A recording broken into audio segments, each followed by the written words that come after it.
I always thought routine checkups were supposed to be boring. In my job as a community health assistant, I spend half my week reminding older patients to keep their appointments, so showing up for my own gynecology visit on August 22nd, 2023, at Carolina's Medical Center in Charlotte felt like just another adult responsibility. I never expected that the moment I stepped into that exam room, my entire sense of safety would collapse in a single, terrifying instant. The fluorescent lights buzzed softly overhead as I sat on the paper-covered table, trying to ignore the tight, burning sensation that had been following me for months. I kept telling myself it was just stress. My job had been overwhelming lately. I drove all over Gastonia, checking in on seniors who lived alone, climbing stairs in old apartment buildings, carrying portable medical kits, making wellness calls. It made sense why I was exhausted. I convinced myself that the discomfort in my body was nothing more than lack of sleep, bad food, maybe irritation from new detergent. Anything except something serious.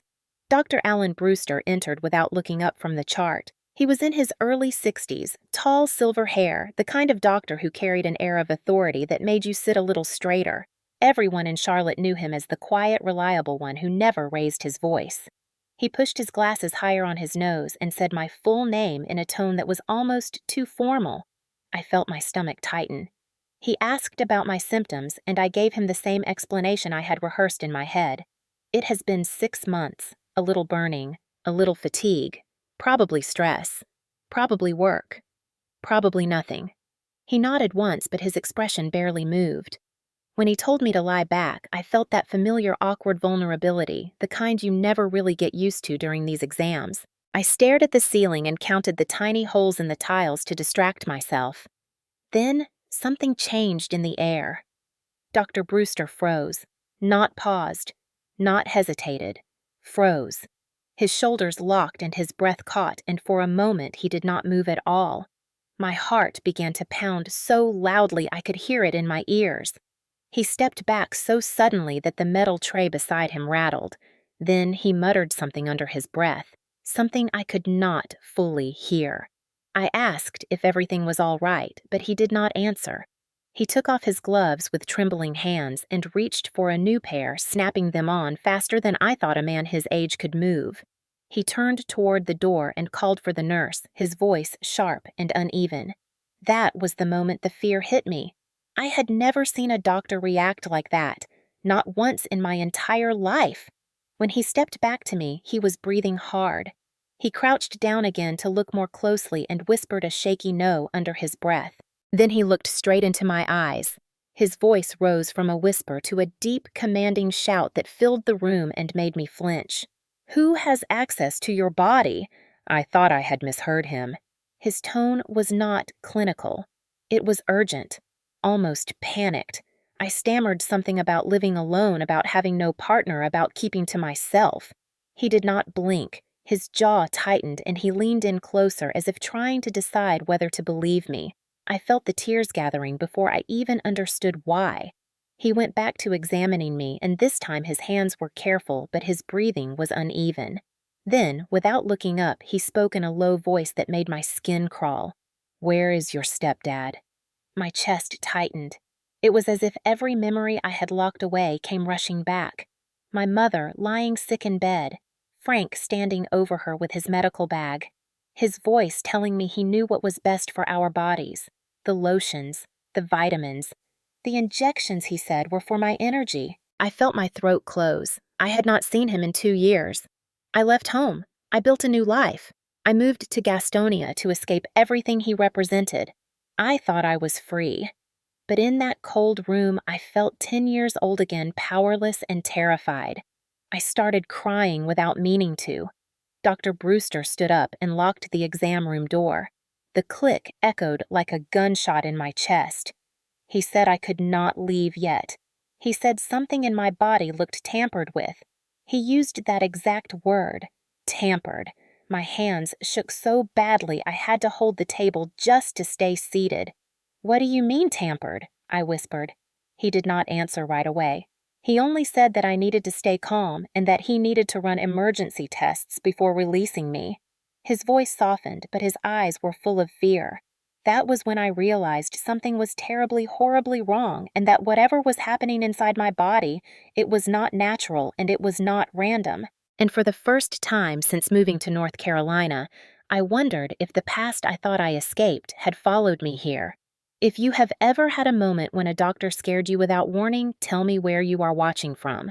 I read every comment. I was 10 years old the first time I ever heard the name Frank Miller. My mother said it softly, the way someone introduces a man they want you to accept before you have the chance to question anything. He was tall, calm, always carrying a medic bag, even when he was off duty. She told me he worked as an EMT and that he had saved dozens of people in Mecklenburg County. I remember thinking that meant he was a hero. Heroes protect you. Heroes keep you safe. So when he moved into our small house in Gastonia in the fall of 2005, I tried my best to see him the way my mother did. At first he seemed kind, gentle, attentive. The sort of man who knelt down to tie my shoes when I was rushing for school or checked the batteries in our smoke alarms before bed. He made dinner on nights when Mom worked late at the textile mill, leaving sticky notes on the fridge saying, "Eat all of it, sweetheart, because you need to stay strong." I thought it was love. Only later would I realize that love and control can wear the same face in the beginning. By winter, he began tracking every pill bottle in the house. He said my mother did not have the best memory, so he kept a notebook where he wrote down every dose she took.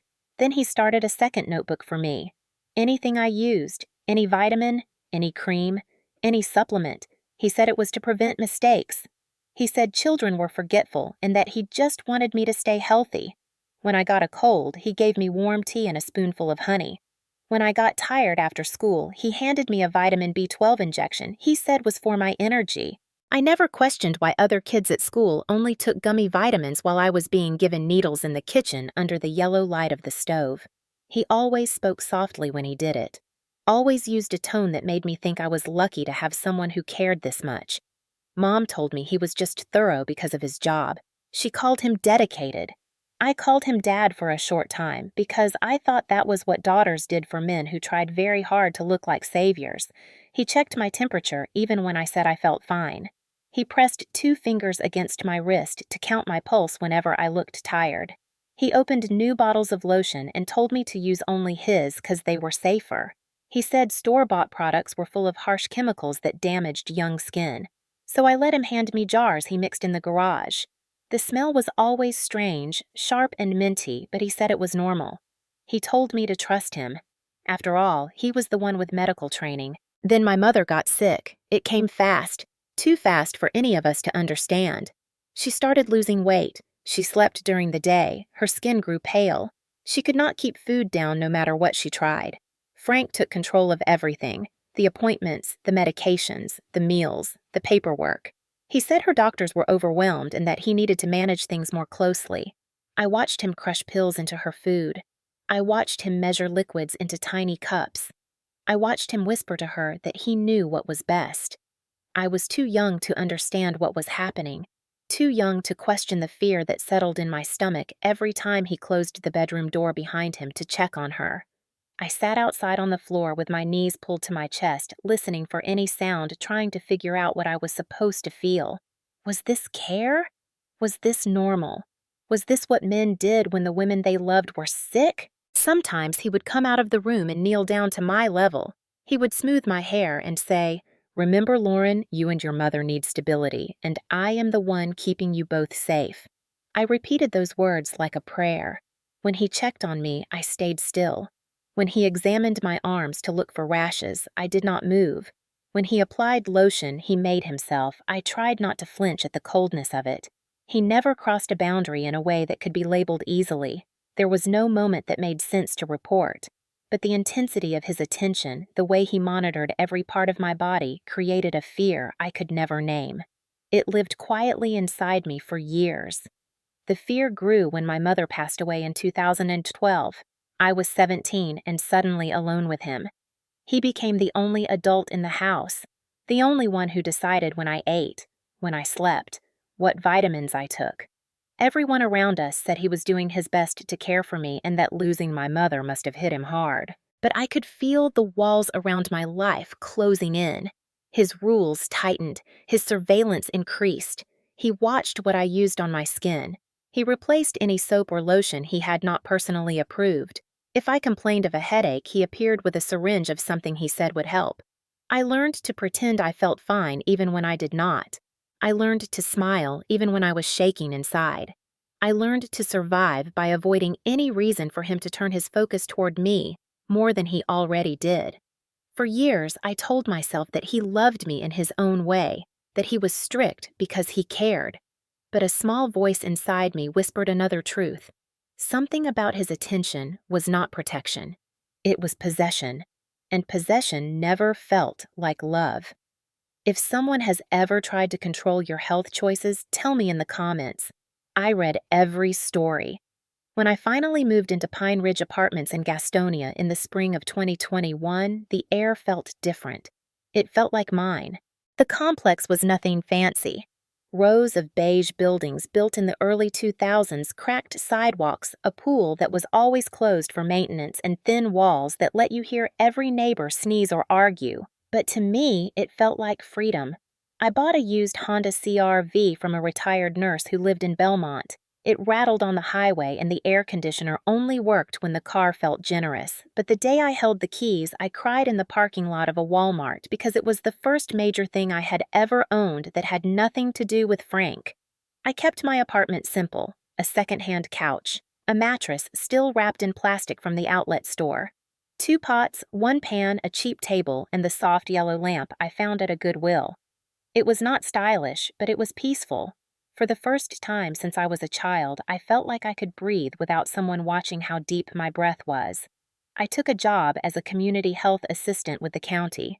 It was meaningful work. I visited seniors who lived alone, helped them take vitals, updated their medical records, checked that they had food and medication, sometimes sat with them just to talk because no one else visited. Some days were heavy and emotional, others were quiet and routine. But it gave me purpose. My coworkers believed I had a normal childhood. They joked about my polite manners and said I seemed like someone raised with stability and care. I let them think that. It was easier than explaining the truth. I never talked about Frank. I never talked about what life was like after my mother died. I never talked about the notebooks, the injections, the constant tracking of my body. I built a new identity for myself in Gastonia. Someone steady, someone calm, someone without a past I needed to outrun. But the past did not stay gone. Not completely. The first package arrived at my workplace 2 months after I moved. A small box of vitamins. No note, no return address. I recognized the handwriting on the label anyway. Frank's handwriting was unmistakable, neat, and slanted with the kind of precision only a man obsessed with documentation would have. I froze at my desk when I saw it. I remember how the fluorescent lights above me hummed, how the cheap plastic chair felt too small, how my chest tightened because I knew I should refuse the box, but my hands were already opening it. Inside were the same supplements he used to give me at home, the same brand of lotion he used to insist I apply after showers, a small jar of ointment he used when I got rashes as a kid. Everything looked clean, sealed, new. So I convinced myself it was harmless. Maybe he was just holding on to familiar habits. Maybe he still thought of me as family. Maybe sending these things was his way of checking in without overstepping. I threw most of it in a drawer and tried not to think about it again. But the boxes kept coming every few months, always the same items, always with that same careful handwriting. I never confronted him. I blocked his number years before, and I told myself that as long as the boxes stayed unopened or unused, it did not matter. I was free. I told myself that so many times I almost believed it. Then the symptoms started. At first, it was just fatigue. I would come home from a long day and fall asleep on the couch without meaning to. I blamed it on the job. Everyone in community health burns out sometimes. Then came the burning sensation, a sharp heat that would come and go without pattern. I laughed it off during lunch breaks, telling my coworkers it must be detergent, or maybe the water at the apartment complex was too harsh. It did not cross my mind that something could be wrong with me in a deeper way. Why would it? I lived alone. I kept my space clean. I ate simple meals. I was 28 and healthy. There was no reason to think anything in my life was unsafe. Over the next months, the tiredness grew heavier. Some mornings I woke up more exhausted than when I went to bed. Sometimes, after visiting several seniors in the same day, I would feel dizzy for a moment and steady myself by holding a hallway railing or gripping my steering wheel until the spinning stopped. Still, I told myself I was fine. I could not accept the idea that something was wrong. If I did, I would have to revisit memories I had worked so hard to bury. I forced myself to believe stress was the only explanation. Work, heat, dehydration, anything except the fear creeping silently beneath the surface. I never once suspected that the past I had run from could reach into my present. I never once imagined that someone could touch my life without ever stepping into my apartment. I thought I had escaped. I thought distance was enough. I thought adult independence meant I could finally control my own body without anyone interfering. I had no idea that control was already slipping from my hands long before the day I met Dr. Brewster. The minutes after Dr. Brewster locked the exam room door felt unreal, as if the walls had shifted around me and the air had turned heavier without warning. He paced twice across the small space, rubbing his temples as though he was trying to decide how much to tell me and how quickly to say it. His normally steady hands trembled slightly when he grabbed a clipboard from the counter. He said he needed to run emergency tests, not routine ones, and that he would have the lab process everything immediately. His voice was lower now, calmer than before, but the tension in it made my stomach twist. I nodded, even though I barely understood what he meant.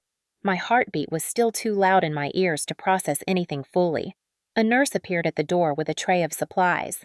She looked confused that the door had been locked, but she did not ask questions. She drew blood, collected swabs labeled tubes with rapid precision, and passed everything into a sealed transport bag. Dr. Brewster instructed her to mark the tests as urgent. Then he turned to me and asked me to sit up slowly. I pulled the thin blanket across my lap and tried to steady my breathing. He dragged the rolling stool in front of me and sat so close that I could see the faint wrinkles around his eyes, the stress lines etched deeply into his forehead. "Lauren," he said quietly, "I need to ask you questions, and I need you to answer honestly." Every cell in my body tensed. I told him I would. He looked at his notes and then at me again. "Has anyone been staying with you? Anyone with access to your bedroom or bathroom?" I shook my head. "I live alone in Gastonia, Pine Ridge Apartments. I work full-time. I barely even have visitors." He did not react. He wrote something on the clipboard. Then he asked who uses my personal items. Toothbrush, skincare, lotions, anything that touches my skin regularly. My throat tightened. "No one. Just me." I hesitated for half a second, and that half second was enough for him to notice. "What about products you receive from others? Gifts, packages, supplements, anything you did not buy yourself?" The room spun a little. The packages from Frank rushed into my mind like a fog breaking apart. The vitamins, the creams, the ointment jars, the handwriting on the labels. My hands grew cold. I opened my mouth, but no sound came out. So he asked again, "Has anyone been giving you vitamins or lotions? Someone from your past, perhaps?" I swallowed hard enough that it hurt. "My stepdad sends things sometimes. He has for years. I do not use them often. I keep them in a drawer. It is just habit. He was an EMT. He likes to make sure I am healthy." I said the words quickly as if speed could make them sound less significant. But the doctor's expression sharpened. He studied me for a long moment, then wrote something in capital letters on the chart. I could not see what it was. A knock came on the door before he could say anything else. The nurse returned with preliminary notes from the lab. She handed them to him and stepped back quietly. He flipped the page open. His jaw clenched. He closed the folder and inhaled deeply before facing me again. "Lauren, the lab found irregularities in your hormone panel that are not consistent with natural fluctuations. It means there are signs of manipulation. It can be internal reactions or external exposures." That word manipulation kept echoing in my mind. I tried to understand. Hormones rise and fall. People get stressed. People get tired. Could that not explain it? He continued reading. "There are also traces of certain compounds usually found in irritant stimulants. These are chemicals sometimes used in medical settings, sometimes found in products meant for controlled topical use. They are not harmful on their own unless misused. My pulse quickened. I asked him what he meant by unless misused. He looked at me with a mixture of caution and sympathy. Someone would have to expose you to these substances without your knowledge or combine them in ways they are not intended. That is when the temperature in the room seemed to drop. I felt my fingertips tingle, my throat dried.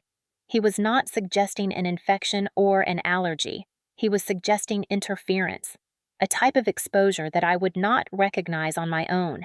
Possible external interference, he said as he wrote the phrase on a form. He made sure I saw the words. My vision blurred for a moment because it suddenly felt like my past was standing in the room with us. I told him again that I lived alone, that I worked all day, that I rarely even had time for a social life. He nodded slowly, but I could tell he did not believe isolation meant safety. I asked if there could be another explanation. Maybe contaminated products at the store. Maybe something environmental. Maybe something from my job visiting seniors. He considered this. It is possible, but unlikely, he said, given the combination of findings. Then he asked me when I last received anything from my stepdad. I whispered 3 months ago, a small package at work. He asked what was inside. Vitamins, lotion, ointment. He wrote faster now. He circled something. He signed a line at the bottom of the form and stood up. Under state guidelines, he said, I am required to report potential tampering cases. Because you are an adult living alone and because someone may be influencing your health without your consent, I must notify Adult Protective Services. APS. The letters felt heavy. I never imagined my life intersecting with them. The doctor tried to reassure me, saying they would help evaluate my environment and keep me safe during the investigation. But the word investigation only made the room feel smaller. He placed a hand gently on my shoulder and said it was better to be cautious now than wait for something worse to happen. I nodded, even though my entire body was trembling.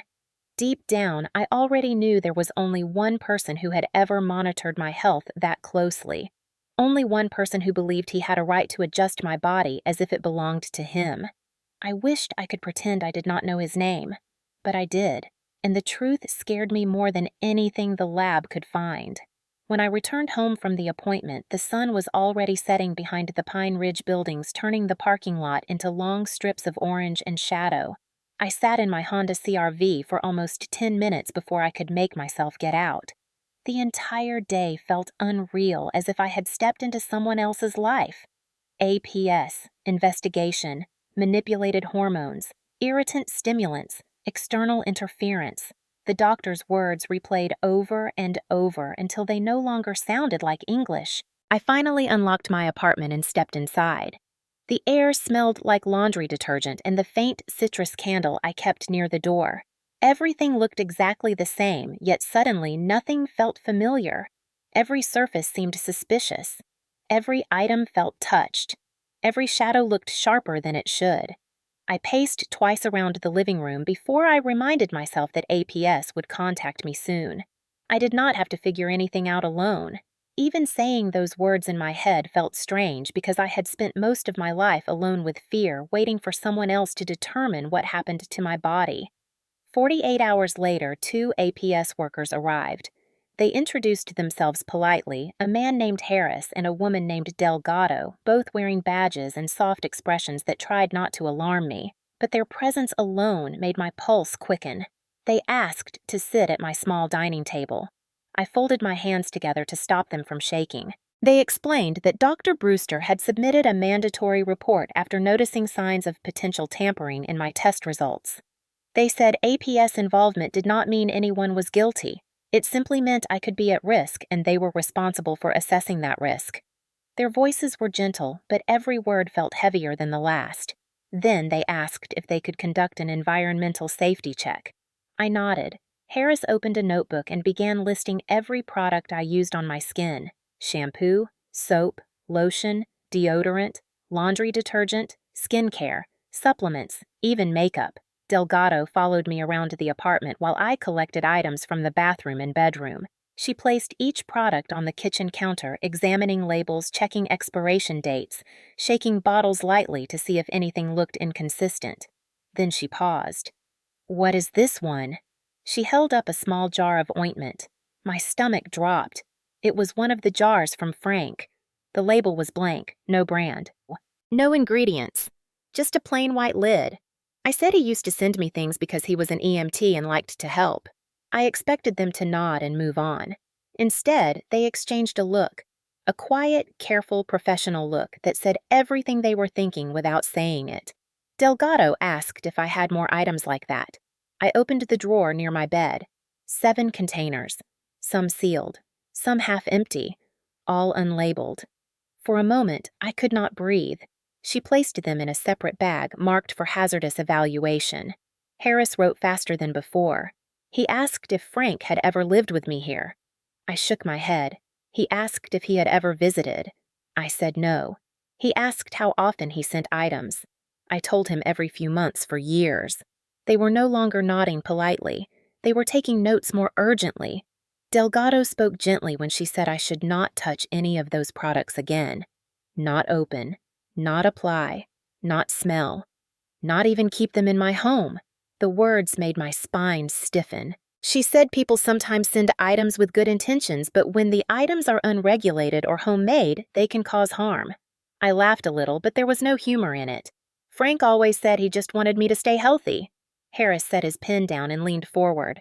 Lauren, he said, when someone controls your access to health products, monitors your body, or provides substances without proper labeling, it can be a form of medical coercion. The phrase medical coercion hit me like a cold wave. I had spent so many years believing Frank was helping me that I did not know how to process the idea that his help might have been something darker, something intentional, something dangerous. They continued the assessment for another hour. They checked my pantry, my medicine cabinet, my laundry supplies, even the lotions in my shower.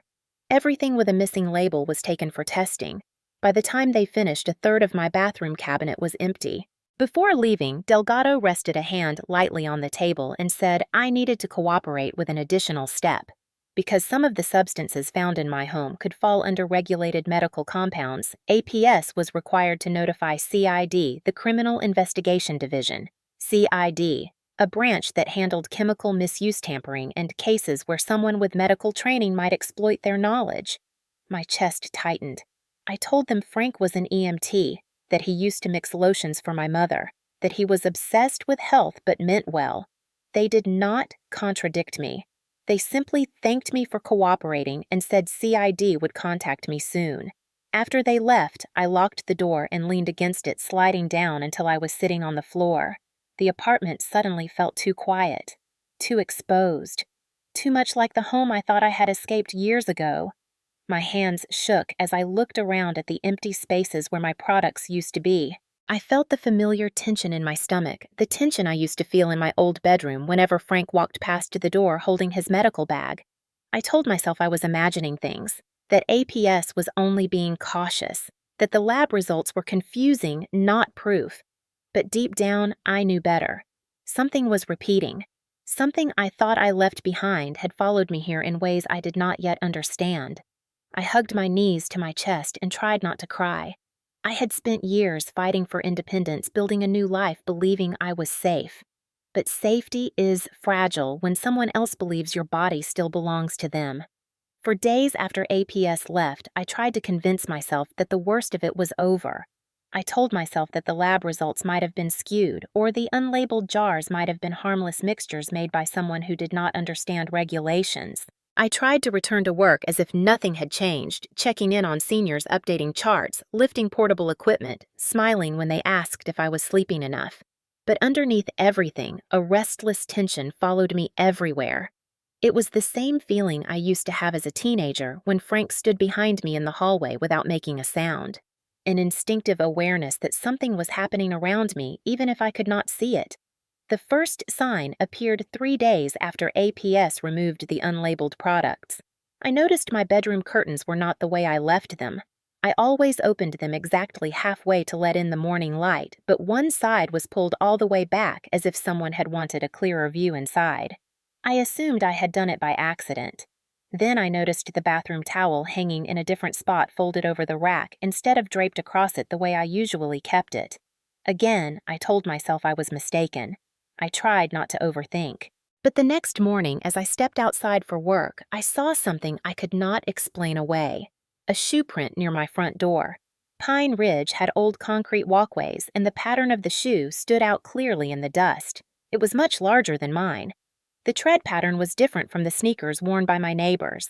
It looked fresh, as if someone had stood there recently long enough for the outline to settle. The print faced directly toward my door. My chest tightened. I tried to calm myself. Delivery drivers walked around constantly, maintenance workers too, but deep down, something told me this was not random. I rushed to my car, locked it twice, and sat behind the wheel, breathing slowly until the shaking stopped. When APS called later that afternoon to schedule a follow-up check, I mentioned what I saw. Their tone shifted immediately. Harris asked if I felt unsafe or if anyone besides me had access to the apartment.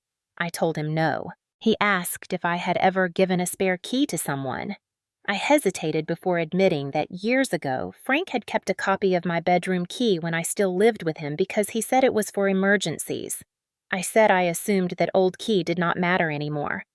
Delgado told me calmly but firmly that they wanted me to change the locks, today if possible. They would document the recommendation for CID. I agreed, even though my stomach was twisting. By the time the locksmith arrived the next morning, I had barely slept. Every sound in the apartment felt louder. Every creak in the floor felt like footsteps. I kept checking the window, the door, the hallway outside, as if something might appear at any moment. The locksmith was an older man named Clay, with a gentle voice and a tool belt that jingled softly. He chatted about the weather and the rising rent prices as he removed the screws from my doorknob. I tried to smile, but my throat was too tight. He replaced the lock quickly, then asked if I wanted him to check my other entry points. I said yes. My voice came out barely above a whisper. He inspected the sliding balcony door, tightened a latch on the bathroom window, then moved toward the outlet near the front door. He paused. "That is odd," he said. I stepped closer. He held a flashlight near the outlet plate and angled it slightly. A tiny dark opening glinted back. He unscrewed the plate and tilted it forward. Inside was a small device no larger than my fingertip. "Lauren," he said slowly, "this is not part of any outlet system. It looks like a micro camera." A pressure filled my ears. The room felt distant, spinning outward. I gripped the edge of the wall because my legs weakened beneath me. A camera. In my apartment. Watching me without my knowledge. The locksmith lowered his voice. "I have seen these before in cases where someone wanted to monitor a room without being detected." My breath caught. My vision blurred. A single truth hit me with crushing certainty. Someone had been inside my home. Someone had placed that device there intentionally. Someone who knew how to access electronics. Someone with medical or emergency training. Someone who believed he had the right to monitor me. I covered my mouth as tears spilled down my face. Clay immediately told me he would not touch the device any further. He placed the outlet plate on the counter and stepped aside. I called APS with shaking hands. Harris answered and told me to leave everything exactly as it was. He said they would notify CID immediately. Within an hour, 2 CID investigators arrived at my apartment. They wore dark jackets with their badges clipped to the front and carried evidence bags sealed with colored markers. They photographed the outlet. They documented the angle of the device. They asked me if anyone from emergency services, including EMT personnel, would have had reason to use that kind of camera. I told them Frank had been an EMT for years, that he used to work in field medic situations involving overdose investigations. Their expressions tightened.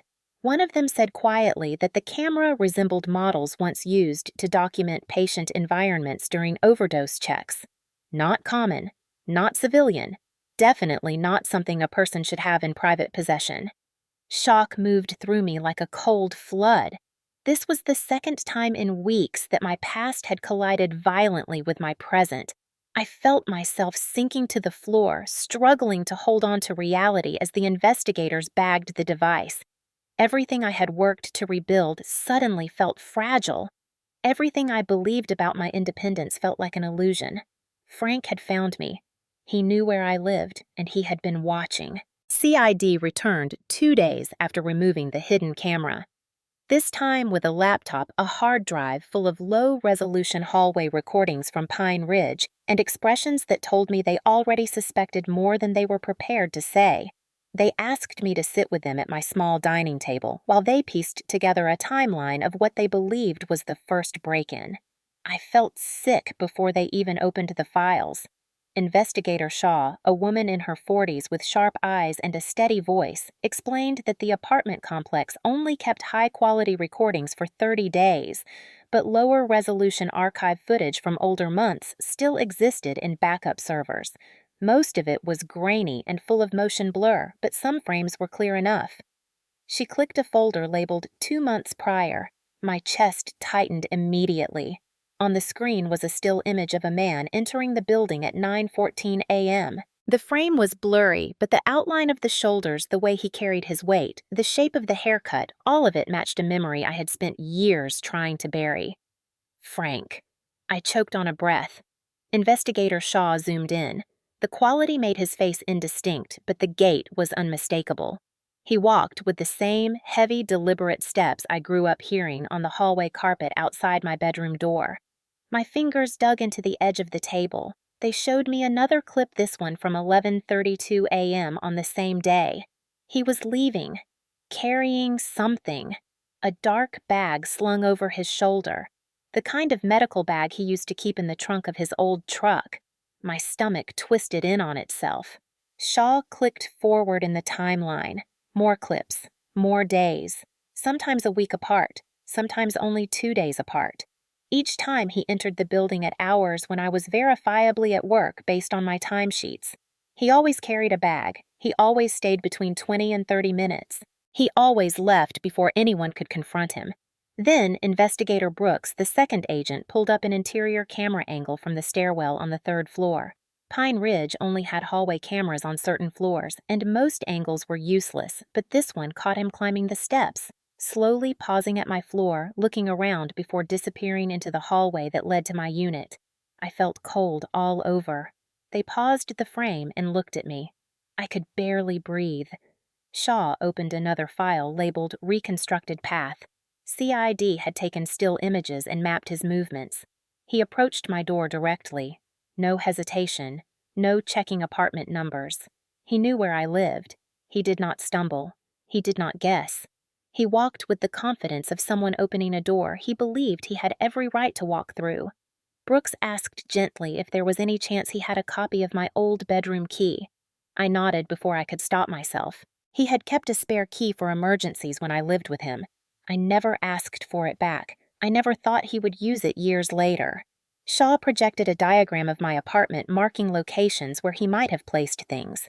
The drawer in the bedroom where APS found unlabeled jars, the bathroom counter where lotions had been moved, the closet where my shirts had shifted from the way I folded them. She asked if I had noticed anything else that seemed out of place before all this. I hesitated.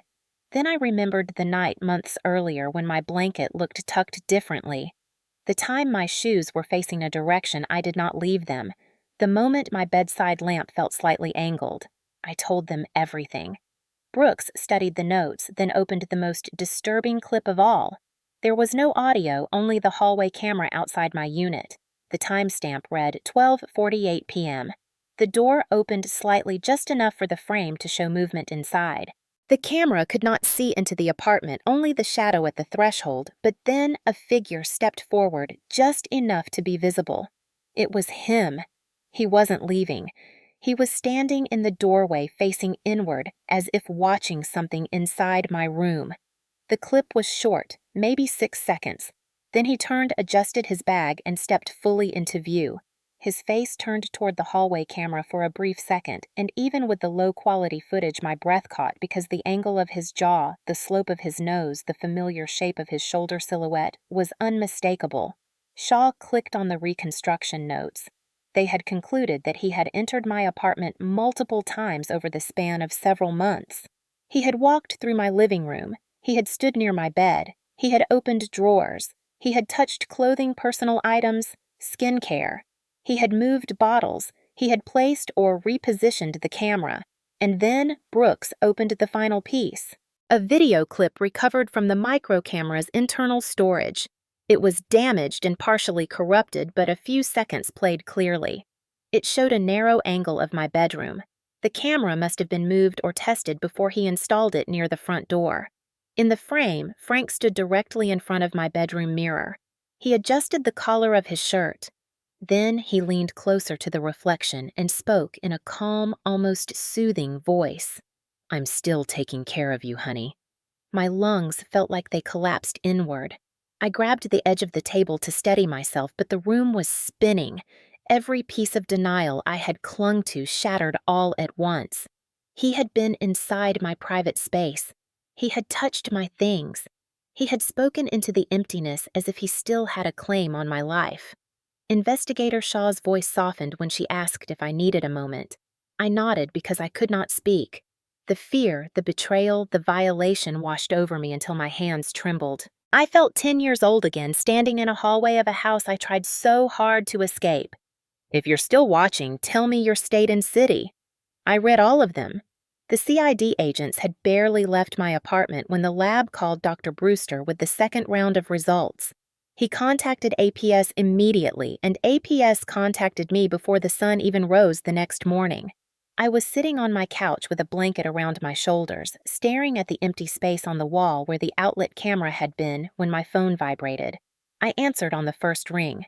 It was Delgado. Her voice was calm, but carried a weight I had not heard before. "Lauren, we received an additional report from the lab. We need you to come in today." My throat tightened. "Is something wrong?" She paused long enough for my stomach to twist into a knot. "We need to discuss this in person." That was all she said. Fear settled deep inside me as I drove to the APS field office in Charlotte. The waiting room was small and almost too quiet, the kind of quiet that makes you hyper-aware of every heartbeat and every breath. Delgado brought me into a private interview room where Harris was already seated with a file open in front of him. He did not look up immediately. He tapped his pen once against the paper and then closed the file carefully, as if preparing himself. "Lauren, the second round of testing identified several compounds in your bloodstream that match substances found in unregulated medical mixtures." The phrase unregulated medical mixtures made my skin crawl. I asked if that meant contaminated products, harmful but accidental. Harris shook his head slowly. "Not accidental. Intentional compounds, irritant stimulants, stabilizers, and something else." He opened the file again and pushed a page toward me. My hands trembled as I looked at the list. I did not recognize most of the names, but one line stood out highlighted in yellow. A chemical agent commonly used in rapid absorption creams, one I remembered only from a single painful chapter of my life. My mind flashed back instantly to 2014. I was 19, healthy, busy with school, trying to get through the first year without my mother. One morning, I woke up with an angry red rash spreading across my arms and neck. It burned so badly I cried in the bathroom. Frank had been the first one through the door. He told me it was just an allergic reaction, that he had a topical mixture that could calm it instantly. He brought out a jar of cream with no label, the same kind he always used, the same kind he said he made himself, because store-bought products were filled with bad ingredients. I let him apply it because I trusted him. I did not know any better back then. Within minutes, the burning eased. The redness faded. He said proudly, "See how I take care of you." I did not question it. I did not ask why other treatments had not worked. I did not wonder why he had that specific mixture ready. I accepted it because he told me it was love. Now, sitting in that APS interview room a decade later, I stared at the lab result, unable to breathe properly. The same compound from that cream, the same one linked to my old rash. It was in my bloodstream now. Delgado leaned forward gently. "Lauren, do you understand what this means?" I nodded, even though my entire body shook. It meant someone had exposed me to a substance I had not used in years. It meant it had entered my system recently. It meant that whatever had made me sick 6 months ago was not environmental or accidental. It meant it was familiar to the only person who had ever mixed that substance near me. My voice cracked when I finally spoke. "This is from Frank, isn't it?" Delgado did not confirm, but her silence said everything. Harris folded his hands on the table and explained the next step. Because the lab results strongly suggested chemical exposure over time, and because the compound matched a past medical incident tied to a caregiver relationship, APS was categorizing my situation, not as a simple health concern, but as a potential tampering case. A phrase with legal weight. A phrase used specifically when someone interferes with another person's body without consent. I felt like the air had gone out of the room. Harris continued, "For your safety and for the integrity of the investigation, we need you to undergo monitored evaluation for 48 hours at the Carolinas Medical Center." My chest tightened. I asked if I had a choice. Harris answered carefully, "You do, but delaying evaluation could make it harder to determine the full extent of exposure. And if further signs appear, we risk losing valuable evidence." I understood what he meant. If I went home and something happened, if any traces disappeared, if any symptoms worsened, it would complicate everything. I stared down at my hands. One detail I had not told them yet came back to me. 2 weeks earlier, I had found one of Frank's jars slightly open in the drawer, even though I had not touched it. I thought I had imagined it, but now I knew I had not. My stomach twisted into a knot so tight I could barely sit upright. I whispered, "I will go." Delgado nodded with a mix of relief and sadness. They arranged transportation for me because they did not want me driving alone. APS policy, precaution, safety measure, but it felt like being escorted somewhere because I was a target, or evidence, or both. When we arrived at the hospital, the medical staff already had instructions: a private room, restricted access, controlled intake of any substances including skincare and soaps. They monitored everything I touched, everything I ate, everything that came near me. It felt invasive and protective at the same time, as if I were a crime scene and a patient simultaneously. That night, I lay in the hospital bed staring at the dim ceiling lights, trying not to cry. The nurses whispered outside my door. I heard fragments of their conversation. Tampering, unauthorized exposure, APS involvement, possible EMT connection. Every word made my chest ache. I thought leaving home at 18 had freed me. I thought moving 2 cities away had built a wall between me and the past. I thought a locked apartment door would keep me safe.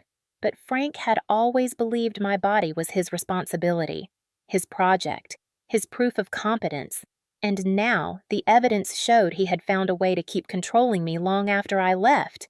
And this time it was not a memory. It was inside my blood. I had been in the hospital for almost 30 hours when CID called APS with an update.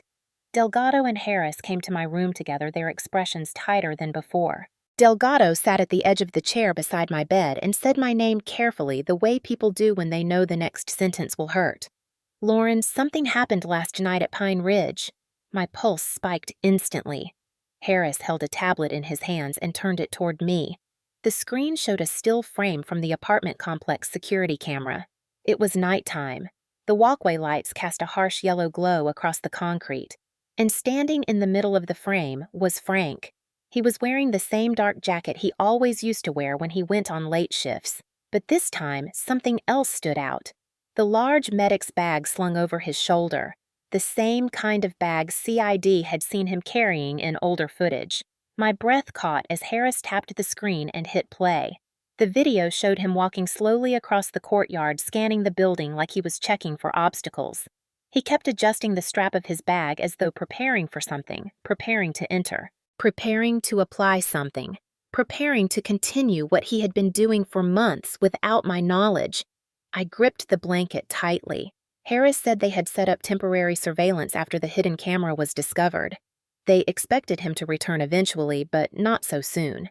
Not while APS and CID were actively involved. Not after the investigation had already escalated, but Frank had always believed he was untouchable, that he knew more than everyone else, that he was right even when the world told him he was wrong. Harris continued the video. 2 CID agents positioned out of frame at first suddenly stepped forward when Frank reached the stairwell entrance. They announced themselves. He froze for only a moment, then immediately tried to retreat, gripping his bag tighter as though it were a lifeline. When the agents tried to block his path, he bolted toward the parking lot. Harris switched to the next camera angle. The The footage changed to a view near the mailboxes. Frank sprinted across the pavement, moving with a frantic, uneven stride. The agents chased him, shouting commands that echoed faintly through the recording. "Stop! Hands where we can see them! Do not run!" But he did. He ran harder, faster, like someone convinced he was in the middle of a rescue mission that only he understood. Then the next angle, the parking lot. Cars lined in two neat rows, motion-activated lights flicking on as they passed. Frank stumbled behind a silver Honda and tried to vault between the rows, but one agent reached him and grabbed his arm. Frank twisted violently, swinging the medic bag forward as if trying to shield it from being inspected. The audio was faint, but the microphone near the gate picked up his voice clearly enough. "She's sick. She needs me. She'll die without me." The words sliced through me, not because they were new, but because they were exactly the same thing he used to say when I was a teenager and got a cold or a fever or a minor rash. He always framed control as protection, always insisted that only he knew how to take care of me, always blurred help with ownership. Seeing him scream those words in a parking lot chased by investigators clutching a medic bag filled with God knows what made everything inside me collapse. On the screen, the agent forced him to the ground.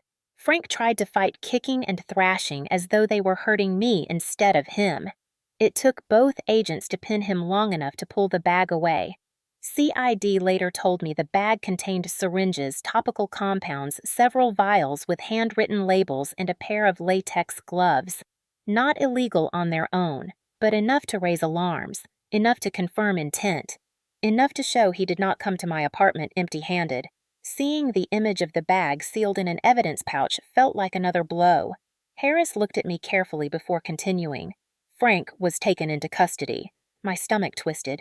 "Is he still there?" Harris shook his head slowly. "Not anymore." CID questioned him for several hours, but he stopped for a brief moment as if choosing how much to reveal. "There is not yet enough direct physical evidence tying him to the exposure in your bloodstream.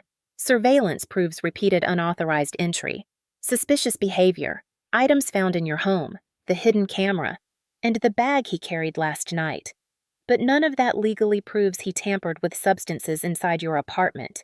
A hollow feeling spread across my chest. I asked when they released him.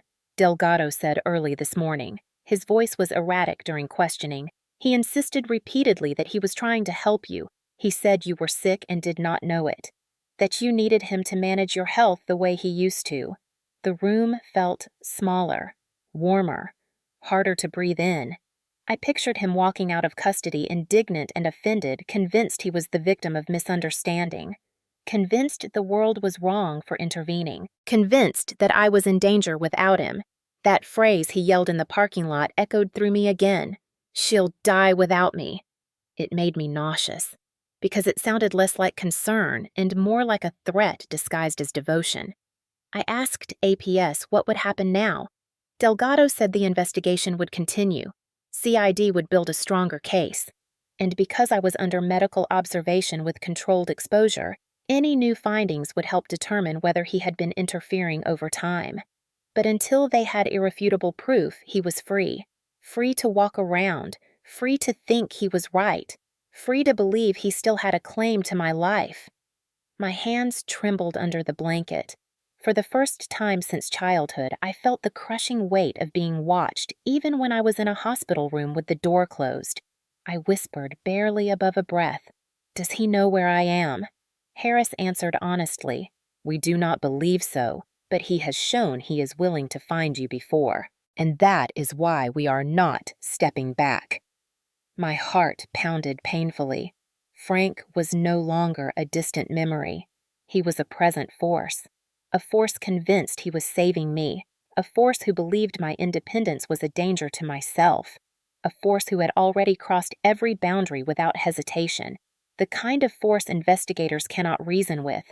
The kind of force victims fear even in locked hospital rooms. I was released from the hospital less than a week after CID caught Frank at Pine Ridge. APS believed it was safe for me to return home, as long as surveillance and check-ins continued. I wanted to stay in the hospital forever, where there were cameras and nurses and people who could run into the room if something went wrong, but I knew I could not live there and pretend it was a real life. So I went back to my apartment. I cleaned every surface. I washed the bedding twice. I opened all the windows even though the November air was too cold. I needed the smell of disinfectant and hospital soap to fade out the stale fear that lingered in every corner. For a few days, nothing happened. I went to work, came home, locked the doors, double-checked the windows, triple-checked the new deadbolts. I kept the lights on longer than usual and slept with the TV playing quietly in the background because silence made me flinch at every creak in the walls. I kept reassuring myself that he had been caught once and surely that would scare him. Surely a rational person would stop. Surely he understood now that I was not alone. I believed that lie all the way until the night everything fell apart. It happened on a Tuesday. I had just finished a long shift visiting homebound seniors who needed extra help during the holidays. By the time I got home, my legs ached and my eyelids felt heavy. I forced myself to make dinner, but barely ate any of it.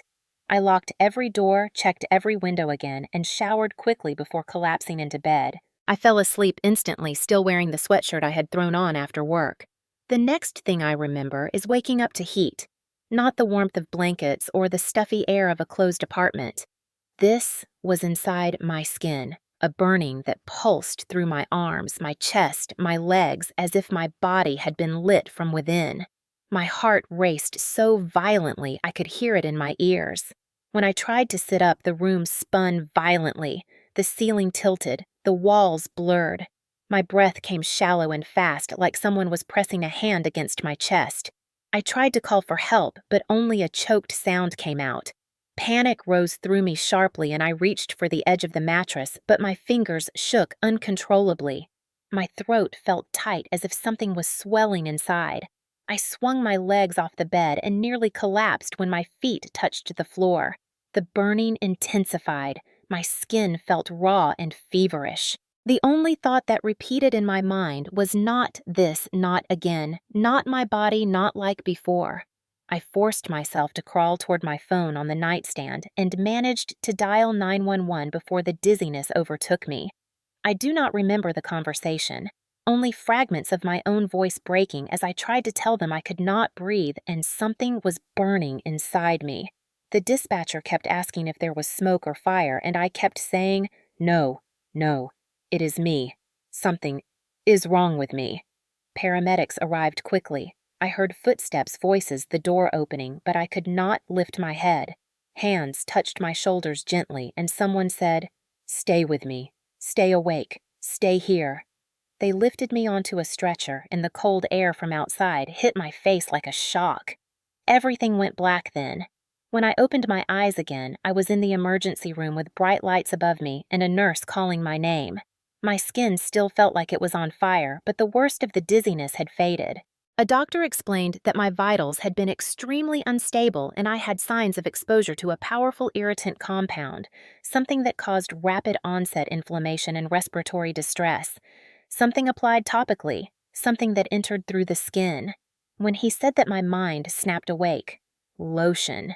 The thought came with a jolt. I had not used anything unusual. I had not opened anything new. I had been careful. So how? APS and CID arrived before I had time to process the question. CID Agent Shaw stood at the foot of my bed, her expression grim and controlled. She asked gently if I felt strong enough to hear what they found. I nodded, even though every muscle in my body felt weak. She took a breath and began explaining. After the emergency crew rushed me to the hospital, CID pulled the footage from the surveillance cameras set up around my apartment. The hallway camera showed someone entering my unit at 2:17 a.m., someone who did not hesitate even for a second. Someone who used a key I did not give him. The footage was grainy, but the posture, the silhouette, the way he moved was identical to every other clip they had of Frank. He walked directly to my door, looked around once, and unlocked it with a familiar motion. He slipped inside and closed it behind him. My stomach twisted painfully as Shaw continued. They enhanced what they could from the surveillance and matched the outline of the key he used to a model manufactured 20 years ago, commonly used for internal bedroom locks, a style no longer produced. The same style used in my childhood home, the same style he kept a spare copy of. I felt sick. Then Shaw delivered the worst blow. The paramedics reported finding a bottle of lotion on my bedside table, the same lotion I had used earlier that day. The bottle still warm as if someone had handled it recently. CID took it to the lab. The compound found inside was not the brand listed on the label. It contained a high concentration of an irritant similar to the one discovered in the earlier batches, a substance that would cause burning and breathing difficulty within hours of skin contact, especially after a shower when pores were open. I felt the air leave my lungs. He had been in my room, in my apartment, standing inches from where I slept. Shaw said quietly the exposure was strong enough that if you had not called for help when you did, it could have been significantly worse. I closed my eyes and felt tears slip down my temples. The burning, the dizziness, the choking breath, all of it had been deliberate. Not an accident, not contamination, not some freak coincidence. Deliberate, targeted, done with intention. CID confirmed this was the second break-in and they now had stronger evidence of tampering, but because the footage did not capture his face directly, they still needed more to secure an immediate arrest. I could not believe what I was hearing. A man could break in twice, leave chemical substances in my home, nearly kill me, and still walk free because of legal technicalities. Shaw assured me they were moving as fast as the law allowed, but the only thing I felt was terror. Terror that Frank had escalated. Terror that he believed I needed him more when I tried to live without him. Terror that he would not stop until my independence was gone, or my life was. That night in the hospital bed, as machines beeped steadily beside me, I realized the truth that chilled me deeper than anything else. The danger was not that he wanted to harm me. The danger was that he believed harming me was saving me. And people who believe they are saving you never stop on their own. They have to be stopped. By force. By evidence. By exposure. And now I knew the second high point of my story had arrived, the line between fear and survival drawn sharper than ever. I was still recovering in the hospital when CID informed APS that they had obtained a search warrant for Frank's home. The warrant was rushed through after the second break-in and my near collapse supported by the mounting evidence of unauthorized entry tampering indicators and the chemical findings that connected past incidents to the present. The morning they executed the warrant, Agent Shaw called me from the field. Her voice was steady, but carried an undercurrent of disbelief, the kind people get when they walk into something far stranger and darker than expected. "Lauren, we are inside the residence now. There is something here you need to be aware of." I held the phone tightly, even though my hands were trembling.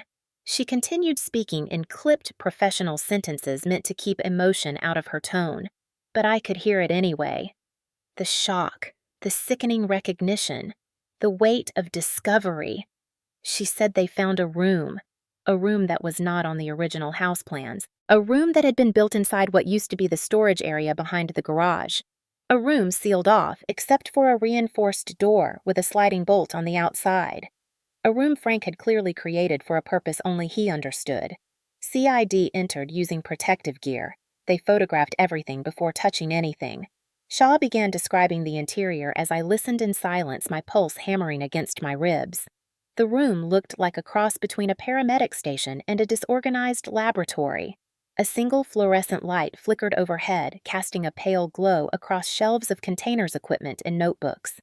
Against one wall sat a metal table, the kind used in emergency response training with a tray of tools neatly arranged on top. None of them were surgical or illegal on their own, but too many were modified. Scalpels without blades, droppers without labels, plastic vials cut and reshaped. Along the opposite wall were rows of bottles, dozens, maybe more, some commercially labeled, many without markings, each arranged with precision that made my skin crawl. CID collected samples from everything. Shaw described a ventilation unit that had been installed crudely but effectively allowing fumes to escape through a cutout in the wall. There were filters stained with residue from compounds they could not identify immediately. My stomach tightened as she continued. They found a mixing station, a mortar and pestle, measuring tools, chemical agents used in topical irritants, stabilizers, enhancers, absorption agents, compounds Frank should never have had in his home, compounds that connected too closely to the substances found in my bloodstream.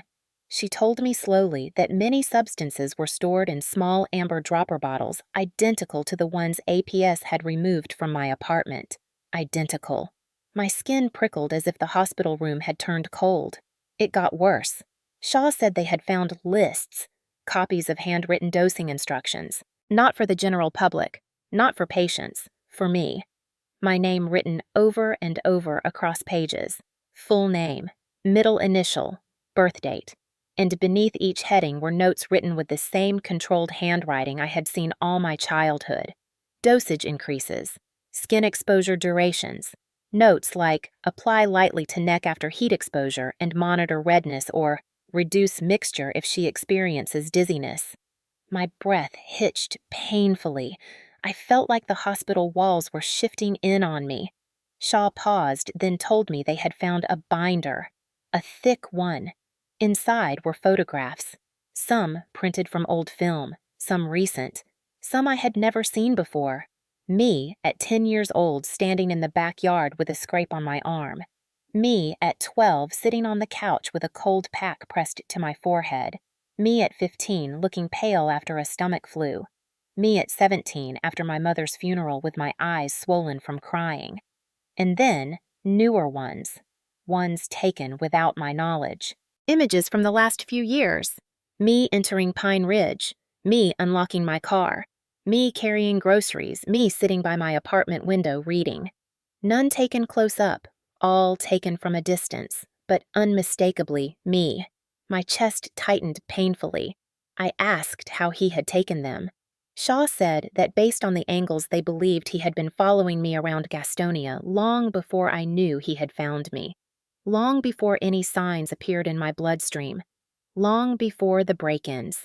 She continued. There was also a notebook, leather-bound, worn at the edges, filled cover to cover with his observations. Daily logs, references to my habits, my moods, my energy levels, my diet. And then one line she read aloud because she believed I needed to hear it directly. She's only stable when I adjust her. She doesn't know what's right for her body. Every part of me froze. The words were so familiar, not in exact form, but in tone, in intent, in the way Frank used to insist that he understood health better than anyone else, that he knew how to regulate my body when I was a child, that he knew how to intervene. The notebook continued with notes about monitoring my independence, keeping me safe, preventing me from drifting, and one sentence that made my blood turn cold. She will fall apart without my corrections. She always has. I could not speak for several seconds. The world around me felt blurred and far away.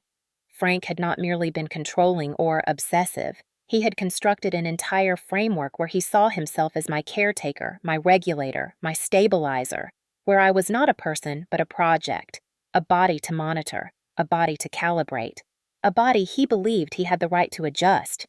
I finally whispered, "What now?" Shaw answered quietly, "We are building a full tampering case. We have documentation, chemicals, tools, footage, notes, photographs, and evidence of repeated unauthorized entry. We are preparing a formal arrest file for the district attorney." She said they were no longer hunting for proof. They were assembling it, organizing it, strengthening it, turning it into a case that could withstand every legal challenge. My body trembled as she spoke. It felt surreal that everything I feared but never named had been laid out in physical form inside his home, like proof of a nightmare made real. Shaw explained that once the analysis of the collected substances matched the irritants found in my bloodstream, the case would shift from suspicion to confirmation. That meant protective orders, arrest warrants, charges related to chemical endangerment, harassment, unauthorized access, and tampering. I asked her if he knew they had searched his home. She said no, not yet. He was not present during the search, and they had temporarily detained him for questioning on unrelated grounds to prevent interference. But once the case file was completed, he would face charges directly. When the call ended, I lay in my hospital bed, unable to move for a long time. Everything in that room, the chemicals, the photos, the notes, was proof that my fear had been justified for years. Proof that he had never let go. Proof that he had been watching me not because I needed help, but because he needed control. And now CID had everything they needed to hold him accountable. The file was coming together, the arrest was approaching, and for the first time in years I felt a fragile flicker of something close to hope. I did not think I would ever see Frank again face to face. I assumed CID would handle everything, quietly file charges, and move him into custody without involving me directly. But when the district attorney reviewed the timeline, the lab reports the break-in footage, and the discovery of the secret medical room, she requested a victim confrontation session. Controlled, monitored, recorded in full, designed to capture statements that might otherwise never surface. CID asked if I was willing to participate. My instinct was to refuse. The idea of sitting across from him again felt suffocating, like stepping backwards into the childhood bedroom I had worked so hard to escape. But then I remembered the notebook, the photographs, the chemicals, the phrase, "she's only stable when I adjust her," and somewhere inside me a fire lit. I wanted him to hear me. I wanted him to know the truth he had buried under his twisted idea of protection. So I agreed. The room was small, with gray walls, a metal table, and 2 chairs bolted to the floor. A camera blinked red from the corner. The air smelled like disinfectant and cold metal. Agent Shaw escorted me inside and reminded me that I did not have to say anything I did not want to. She would be behind the glass panel with 2 other agents monitoring everything. When I sat down, my hands trembled even though I tried to steady them under the table. The door opened 3 minutes later. Frank walked in wearing a county-issued jumpsuit. He looked older than I remembered, more tired, more unsteady, but his eyes carried the same intense focus, the same sharpness that used to make me feel like I was being evaluated instead of seen. For a moment, he froze at the sight of me. His mouth shook, his shoulders slumped. He lowered into the chair across from me with a heaviness I had never seen in him. "Lauren," he whispered, like he had found something precious he thought he lost. His voice wavered. A tear slid down his cheek. I almost looked away, but forced myself to keep my eyes on him. He covered his face with his hands and sobbed into them the way a child cries when they are caught doing something terrible. I waited because I knew the tears were not for me. They were for control slipping through his fingers. After a moment, he lifted his head, wiping his face with the back of his hand. His breathing steadied. His posture straightened. And then the shift happened. The one I had seen countless times as a teenager. The emotional collapse turning into authority. The guilt turning into command. The fragile sorrow sharpening into certainty. "Lauren, you should not be here alone," he said, his voice lower, steadier. His eyes locked onto me with unsettling intensity. "You are not well. You have not been well in years." My heart pounded, but I did not look away. He leaned forward. "You would fall apart without me. You always have. Even your mother needed me. She never knew how to take care of herself. Or you." That hit me like a slap. I clenched my fists under the table. He continued, as if explaining a simple fact of nature. "Your body has never regulated properly. I kept you stable. I kept you healthy. You think you are independent, but you are not. Without my adjustments, you would break down. You nearly did." His words pushed something sharp and old inside me, a pressure I had held back for years. The memory of him hovering over me with lotions and pills. The memory of him recording my symptoms like data points. The memory of being told I was fragile, broken, incomplete without his guidance. I felt the rage rise like a wave. "You did not save us," I said, my voice unsteady at first. "You trapped us. You trapped me. You trapped her." The tears returned, not his, but mine. Years of silence breaking open in one sentence. His expression tightened. His jaw twitched. He slammed his palm down on the table, and Agent Shaw's voice came sharply through the intercom, telling him to sit back. He ignored it. He glared at me with the same fire that had terrified me as a child. "You belong with me," he yelled, the force of it vibrating through the metal table. My breath caught, but I refused to look away. He pounded the table again. "You belong with me. I made you healthy. You were safe with me. Safe, safe, safe." The intercom repeated commands for him to sit, but he kept leaning forward, his voice cracking with fury and desperation.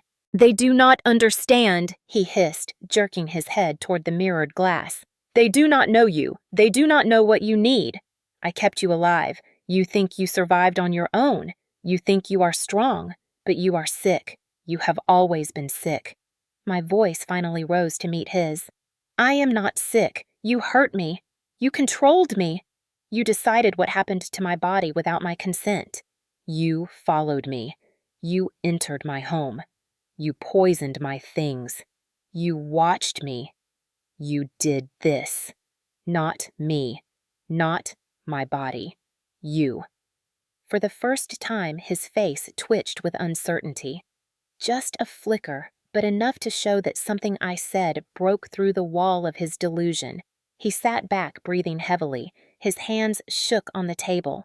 Then the old certainty returned, and he muttered words meant only for himself, but the microphone caught them clearly. "She does not know what is right for her. She never has. She needs structure. She needs correction. She needs me." Every word was a knife. The agents behind the glass typed rapidly as the recording captured every syllable. Agent Shaw tapped the glass twice, signaling the end of the session. 2 officers entered immediately. Frank reached toward me as if trying to grab my hand. "Lauren, please listen to me," he begged, eyes wide, almost frantic. I pulled my hands back. He repeated my name again and again, but I stayed still silent, unmoving. The officers restrained him gently but firmly. As they lifted him from the chair, he twisted his neck to look back at me. His voice cracked with a mix of desperation and authority.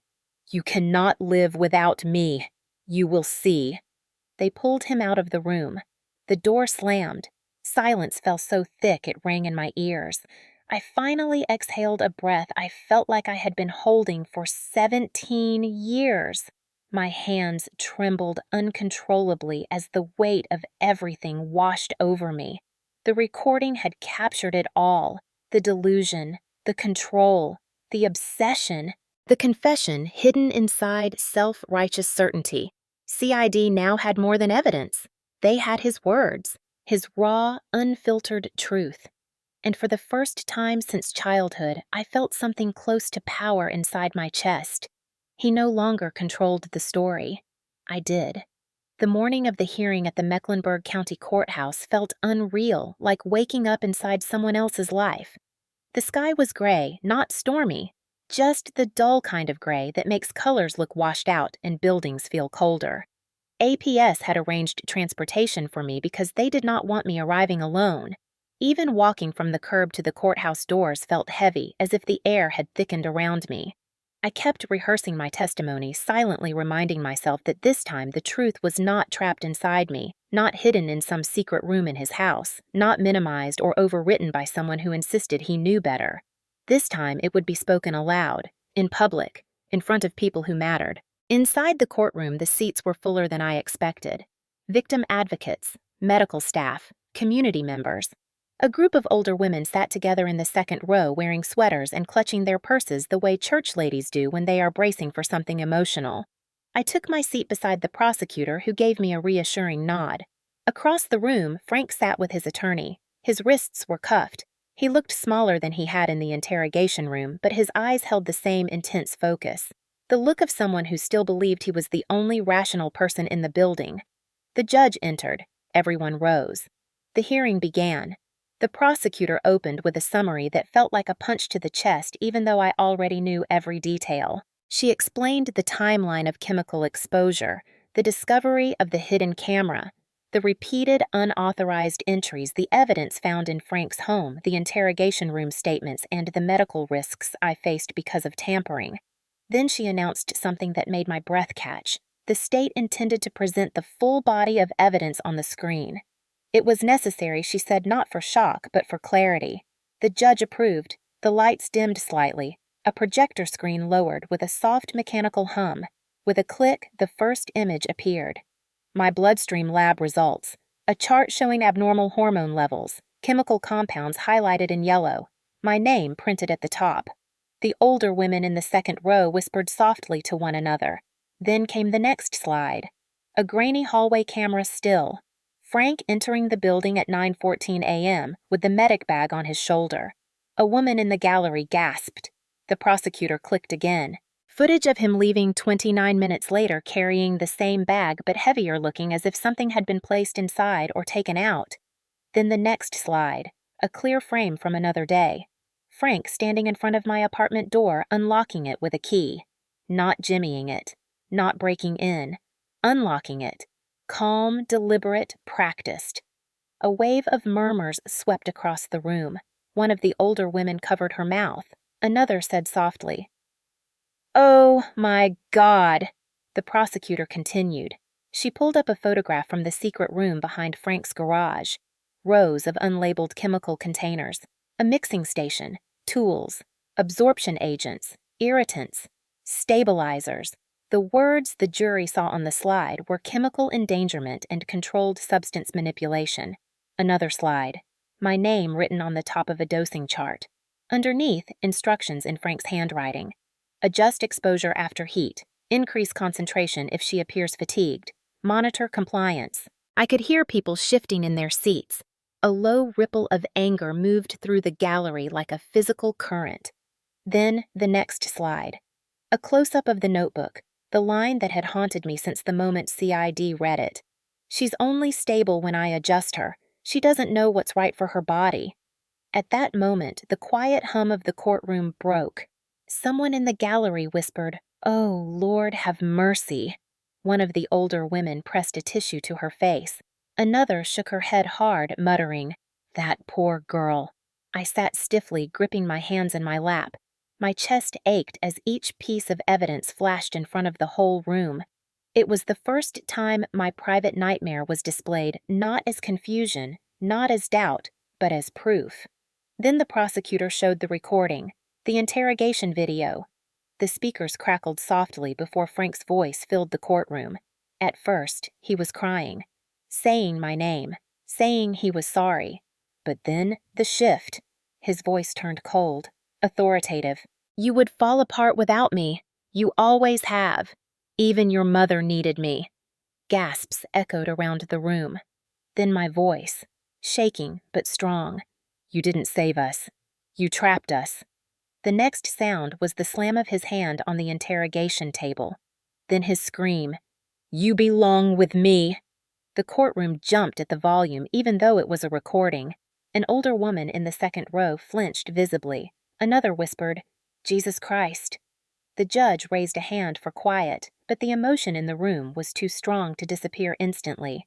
The video continued, his muttering, his delusional certainty. "She cannot live without me. She never has. She needs correction. She needs structure. She needs me." When the recording ended, a suffocating silence fell across the room. Heavy, horrified, angry, the prosecutor turned to the judge. "Your Honor, the victim would like to give her statement." My legs felt weak when I stood, but I forced myself forward. I walked to the small podium facing the room, the judge, the gallery, and Frank. He watched me with wide, unblinking eyes, as if waiting for me to acknowledge him. I didn't. I faced the judge and began.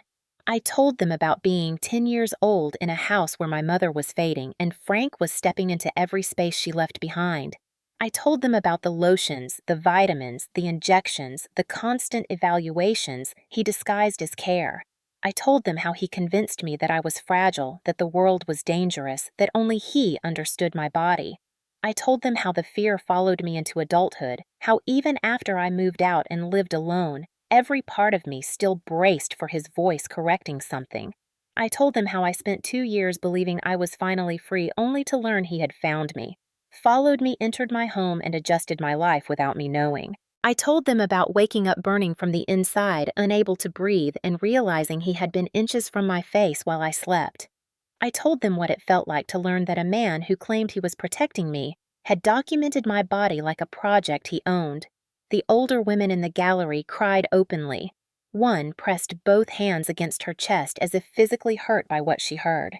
When I finished, the prosecutor nodded slowly. The judge inhaled deeply before speaking. She reviewed the charges one by one: tampering with medical substances, unauthorized entry, harassment, chemical endangerment, stalking. Each word landed with the weight of something final, something irreversible, something earned. The judge described the danger I had been placed in, the pattern of obsession spanning years, the calculated nature of his actions, and the ongoing risk he posed. Then she delivered the sentence: 12 years in state prison, 0 possibility of early release, lifetime restriction of contact, permanent protective order, prohibited from approaching me, my workplace, my residence, or any location connected to me for as long as he lives. Frank's face broke when she said lifetime. He inhaled sharply as if someone had hit him. His attorney touched his arm, but he jerked away. The judge closed the file sharply, signaling the end of the hearing. As I walked back to my seat, the older women in the gallery looked at me with something fierce in their eyes. Not pity, not softness, something like solidarity. One whispered, "God bless you, honey. You're safe now." I swallowed hard, holding back tears. When the officers escorted Frank out, he turned his head once, looking back at me. But the look he gave me was not triumph, not control, not certainty. It was confusion. As if for the first time in his life, the world had refused to bend to his version of reality. The door shut behind him, a final metal clank. And just like that, the spell he had held over my life for 18 years broke. The room emptied slowly, but I stood there frozen, knowing I had just survived the moment that changed everything. For the first time, I felt the full weight of something I had never tasted before. Freedom spoken aloud in a courtroom. Freedom backed by evidence. Freedom witnessed by strangers who understood the horror. Freedom that could not be undone. 6 months after the sentencing hearing, my life looked nothing like the world I had survived before. The winter that followed the trial passed in a blur of exhaustion and unexpected calm, like the body finally exhaling after years of holding tension in places I did not even know could tighten. I started trauma therapy at a clinic in Charlotte, attending weekly sessions with a counselor named Dr. Rhodes, who specialized in long-term coercive control cases. At first, I could barely speak without feeling my throat tighten. The memories were still raw, too close, too sharp. But she was patient. She let silence sit between us without rushing it. She gave me vocabulary for things I had never been able to name: hypervigilance, somatic memory, reconditioning. She explained the science behind the fear patterns in my body in a way that made me feel less broken and more human. Therapy became the first place I learned to breathe again without expecting something to happen the moment my guard lowered. My job stabilized, too. After taking medical leave and several weeks of remote paperwork duties, I returned to visiting seniors in Gastonia. Many of them had heard something about a young health worker who had gone through a frightening case in Charlotte, though they did not know it was me. They hugged me more often, asked me if I was resting enough, told me stories from their pasts about mistakes they survived, about husbands they left, about things they wished they had trusted their instincts on sooner. Their kindness was steady and grounding. Work became less about paperwork and more about rediscovering the parts of myself that had nothing to do with Frank. I bought a smaller apartment too, not because I had to, but because I wanted a place with fewer memories clinging to the walls. A unit on the 3rd floor of a newly renovated building in Belmont with hallways that smelled like fresh paint and hardwood floors that did not creak. The windows overlooked a courtyard with a fountain that ran year-round. Every night I fell asleep to the sound of water instead of the echo of fear in my chest. For the first time since childhood, I felt something like safety that I did not have to question every 5 minutes. APS closed my case officially after 3 months, stating that the threat had been neutralized thanks to the court order and the lifetime no-contact restriction. CID told me their file was archived under confirmed coercive medical tampering, one of the rare cases where enough evidence existed to build a complete narrative for prosecution. They told me I should feel proud for cooperating. I did not feel proud. I felt tired. But beneath the tiredness was something else. Space. A kind of inner quiet that had never existed before. And then, in the middle of this new peace in the spring, when the air was warm enough to leave windows open for the first time, I received something that made my stomach drop so fast I had to sit down. A letter, addressed in handwriting I recognized instantly. Neat, slanted, controlled. Frank's handwriting. For a moment, my entire body froze. I knew intellectually that he was in prison. I knew legally he was forbidden to contact me. But seeing my name written by his hand felt like someone had reached through my locked door and touched my shoulder without permission. My fingers shook as I opened the envelope. The paper inside was lined, written in blue ink, short, precise, terrifying in its softness. Lauren, I forgive you. When you are ready, come home. I forgive you. The audacity of it hit me like a physical blow.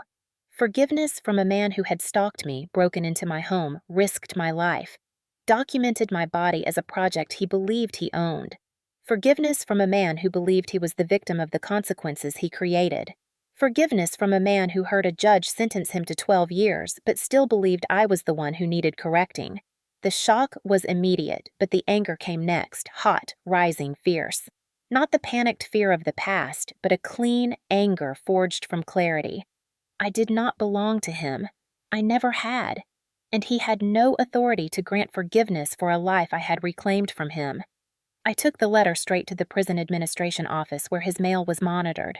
I handed it to the correctional officer on duty and said calmly, "This is a violation of the no contact order." The officer nodded solemnly and sealed the letter into an evidence pouch. He told me they would add it to Frank's file and notify the warden. That was all I needed. I did not look at the envelope again. That night, I sat in my new apartment with the windows open, letting the spring air drift through the room. I made tea. I breathed slowly. For the first time, the memories did not suffocate me. They did not grab hold of my ribs and squeeze. They sat beside me like distant shadows finally losing their sharp edges. Therapy had taught me something I had never understood before. Healing is not forgetting. Healing is knowing the truth cannot be twisted anymore. Healing is knowing that someone else's narrative can no longer define your worth or your reality.